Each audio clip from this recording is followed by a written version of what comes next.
In this video, I'm going to show you how to add a new expense to a group inside the Splitwise app. If you find this video helpful, please consider to like this video and subscribe to my channel. In saying that, let's just jump straight into the video.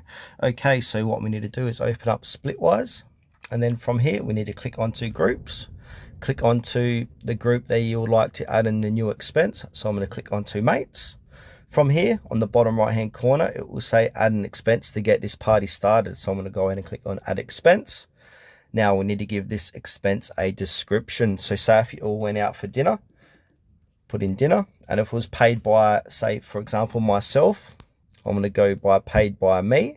And say if the dinner came up to 150, I'm going to put in 150. And we need to split this equally amongst the friends. So from here, I'm going to click on the tick mark, the top right hand corner.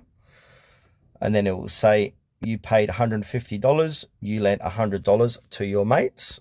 And then at the top here, it will say Luke owes you $50 and Knox owes me $50.